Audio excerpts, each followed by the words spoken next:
What's going on, guys? Failed to listen. Welcome back. And in this video, I thought I would take the time to give you guys what I consider the top 5 must-play co-op games for the PC. Some of these games are available on multiple platforms or will be, and I'm not saying that they're not. There's no real objective way to do this. I can't objectively give you a list because all of this really just comes down to opinion, and some of these games I've put a considerable amount of time into, and I think because of that, I have to say that these are maybe my top 5 must-play games that I've really enjoyed with friends for some time now. And this is going to be in no particular order. I'm not stating any of this to be fact. Everyone is going to have their own list, whether you're playing on PC, PlayStation, Xbox, Nintendo. Everyone is going to have their own list. So again, no particular order, and let's get into it. So I figured I would start with what I feel is probably the hardest sell on this list, to sell you guys on a game that you're gonna see and feel immediately turned off by, and that's Civilization 5. I feel like it's one of the more easier strategy games to get into, but if you're looking to hop online and play randoms and be really competitive on some of the higher difficulties and such, to master the game is going to be much more of a challenge. So I would suggest playing quite a bit of the single player and having the hints turned on, and the game kind of holding your hand there for the first few hours.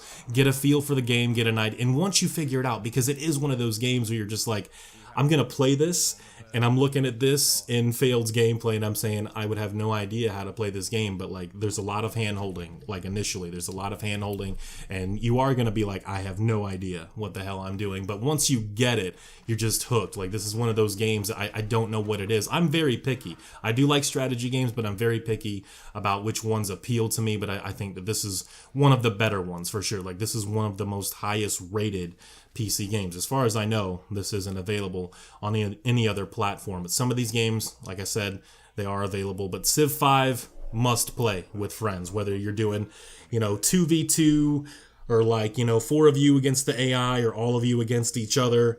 It's a lot of fun, and I have to recommend this game.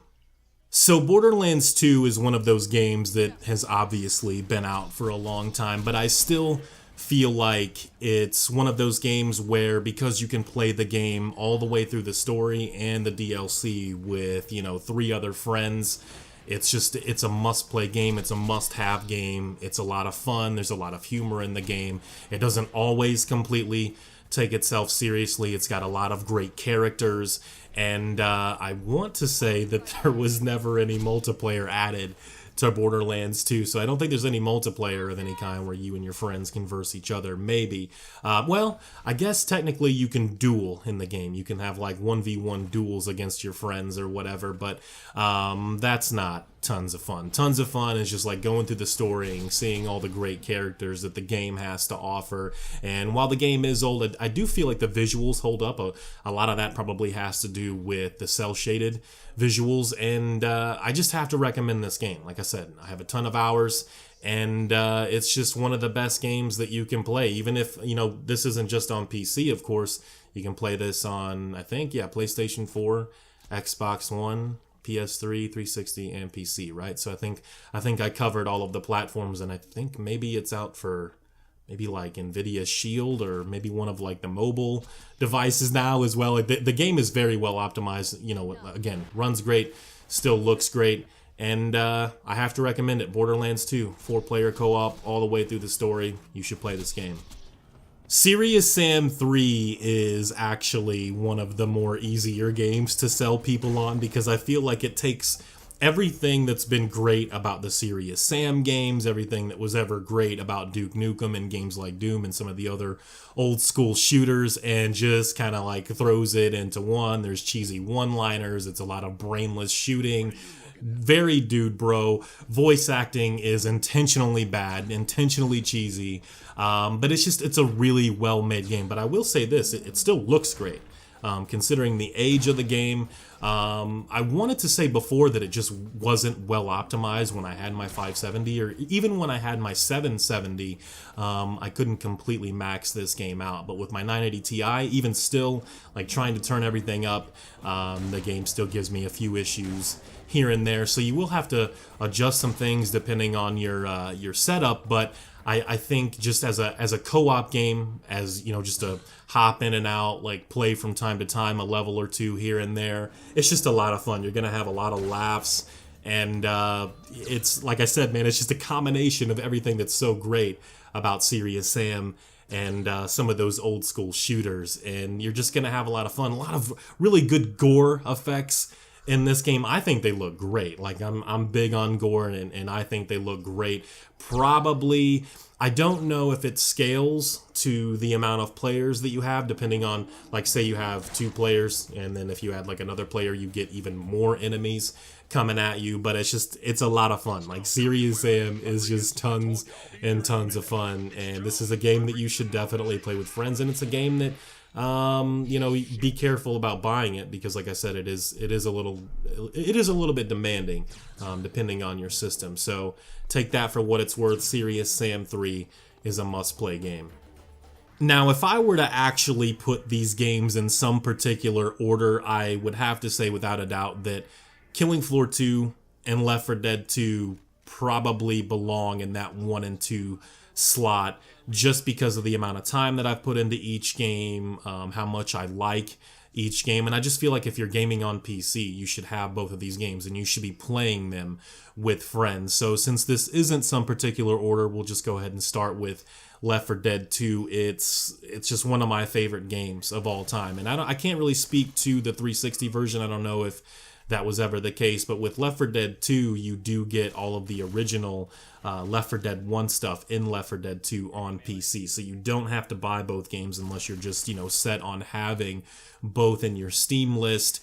And I just think that Left 4 Dead 2, just the Left 4 Dead universe in general, has some of the most likable characters in all of gaming. I would say that the favorites are probably Zoe, Bill, Lewis, Nick, and then like Rochelle. All of the characters are good. All of them are likable, but I would say that those are probably the favorites, and maybe in that order. Yeah, Zoe, Bill, Lewis, Ellis, maybe. I'm not sure.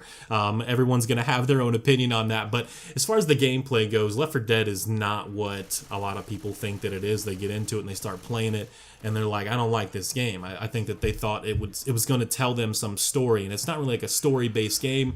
Left 4 Dead doesn't really have a story. I want to say that it does. There's a lot of hidden stuff there. There's a little bit of a backstory, and there's different theories out there about the characters, the survivors that you play as, that they're not, they're actually carriers, and that's why when, you know, they're bitten or they're scratched or whatever, they don't become infected because they're already infected, so they're not affected by those bites or those scratches, so on and so forth. But it's a game where a lot of things about it do feel dated, but it's still, to me, it's, you know, maybe it's just like a nostalgia thing or the amount of time I put into it, but I can still play Left 4 Dead now and have a lot of fun, because if you're playing on, this is not a brainless shooter. Like, if you're playing on like advanced or expert with friends, you're gonna have a really hard time with new players. You're going to struggle in that game. And then if you turn it up to realism, where you don't get in any of the hand-holding hints and see through walls where you can see where your friends are and stuff like that, that's gonna become even more challenging. So it's kind of depend on it's gonna depend on like where your skill level is at. But make no mistake, if you're not cooperating, if you're not, you know, communicating with mics, I mean, you can type, right? Like a lot of other PC games, you can type, but I think in Left 4 Dead, as well as Killing Floor 2, it's better to have a mic. You need to be communicating. You need to know where things are at. Hey, Chargers got me. Come back here. Learn the maps and learn them well, because in Left 4 Dead, if you don't,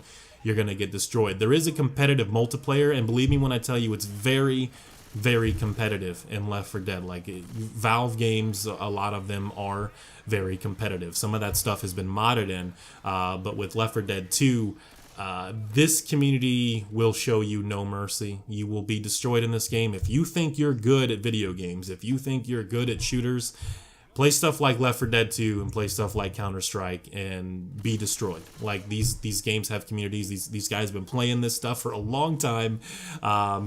Get good, I guess. I know people don't like to hear that. Sometimes it's annoying to me, but get good is what I'm gonna have to tell you. You're gonna have to put a ton of hours into Left 4 Dead before you can even become like moderate. Like, you're not on the level with some of these people. They are really good at these games. But yeah, with friends, Left 4 Dead 2, it's a must-play game. It's a must-own game. This game has been on sale for like $2.50 to $5 tons of times. There's no reason not to own it if you're on PC and you have a few friends that you can play with. You guys can play with me. If you like Left 4 Dead, add me. I'll play with you. We'll play some co-op campaign stuff, and we can throw down. I'm all about it. So yeah, Left 4 Dead 2, must-play game. You guys should check it out. And of course, last but not least, Killing Floor 2. I think people often make the mistake of making comparisons between Left 4 Dead and Killing Floor, especially the original Killing Floor. They are two different games where I guess in both cases there is a little bit of a story there, but you're not actually playing like a story campaign, like a traditional story campaign where it's just really engaging and a ton of fun in that respect. Killing Floor 2 is sending waves of Zeds at you at one time, along with some specials. You know, you got your Skrakes, your Flesh Pound, your Sirens, so on and so forth. And Left 4 Dead has its specials, Spitter, Charger, Hunter, so on and so forth. But they are two different games, where Left 4 Dead is like playing through a level, like moving from point A to point B and killing a ton of zombies. Like, they'll throw like hundreds of zombies at you at one time, and you'll kill them all. The music will ramp up, and you'll get some specials in there. Killing Floor 2 is you're staying in one area, like a building or just like one part of a city or something, and you're killing, you know, different Zeds, different specials as the round continues to go. So they are different games. I think they are two different games outside of, like, you know, shooting things. I think, like, well, first of all, at Killing Floor, it's much more advanced. You can actually aim down the sights. They actually had, you know, a real gun expert, a real gun specialist come in and do a lot of the animations and stuff for the weapon handling. It's just a lot more polished in that regard. I don't know. I can't say that one is truly better than the other. If you ask me, like, which one had superior mechanics, I would say that is obviously Killing Floor 2. If Valve were to make Left 4 Dead 3 like tomorrow, and that game were to release tomorrow, early access or full game or whatever, and they still didn't have like aim down the sights and some better animations and stuff, that's going to be a little disappointing. I would still play it, I would still buy it, but, you know, just because I've been waiting for Left 4 Dead 3 for so long, but that's going to be a little disappointing. Give it some aim down the sights, step your game up a little bit, Valve. But yeah, Killing Floor 2, make no mistake, again, not another brainless shooter. Like Left 4 Dead, you got to be communicating, you got to work with your team. If you put this on anywhere from hard to Hell on Earth, and you don't really know what you're doing, and you just think you're really good at shooting games, you're going to get destroyed. You're going to get, I don't care if you're playing by yourself or with randoms, if you're not communicating, if you don't know what you're doing, if you don't have an idea of the ins and outs of these maps, you're going to get destroyed. Completely obliterated in Killing. Like, it is brutal. It is very brutal. You look at it, you guys have seen me play it in some of my videos from time to time. This looks like a lot of fun. The visuals are pretty good. The gameplay looks fun. A lot of guts, a lot of gore, you know, things just flying everywhere. Yeah, it is a lot of fun if you know what you're doing in these games. Like, they are a lot of fun. But again, make no mistake, on the higher difficulties, you won't make it without communication and teamwork. And you got to have a balance. I think you got to have a balance in Killing Floor 2. You got to have, you know, you got to have a support guy. You got to have one or two medics. Again, this is if you're playing on, you know, hard to Hell on Earth. You got to have a Zerker. You got to have a Zerker. You got to have a demo. You know, I know it's, for some of you, like, what the hell is this guy talking about? You got to have a sharpshooter. Again, it's a number of things that all come together, and it's all about teamwork. And in Left 4 Dead and Killing Floor 2, you have to work as a team. And I think that's another reason why I would put these maybe as my 1 and 2, because you just, you know, for co-op games, they are not easy. If you're looking for a challenge, they are not easy. If you're looking to play on the higher difficulties and, you know, turn realism on in Left 4 Dead, or, you know, put it up to Suicidal or Hell on Earth and Killing Floor, I mean, they're a lot of fun if you know what you're doing. And I have to recommend them both. Even though they can be very challenging, I have to recommend both of them. You should buy all 5 of these games if you're on PC. I bet, like, on the next summer sale or like the upcoming winter sale, you could get all of these games for like a total of, $30 or $40 if I had to guess. Like maybe not even that much depending on the deals, but we'll have to wait and see. So that's my list. That's my top 5. There's probably a lot more I wanted to say about some of these games, but that's just giving you guys an idea of what my top 5 are and why I feel you should check out these games. And if you're confused, you can always hit me up on Steam. Icy Rhythms is still very much my Steam name. And we can play some games. We can talk about these games, and maybe I can give you a better idea, and you can ask questions, or you can ask questions down in the comment section. You don't have to add me on Steam. We don't have to talk, whether we're typing or through voice or something on Skype or TeamSpeak. You can just ask me in the comment section and let me know what your top 5 co-op games are in the comment section, whether it's PC, PlayStation, Xbox, Nintendo. Let me know, man. Comment section. Thank you guys for watching. These are my top 5. Take it easy. Thank you for the continued support. Peace.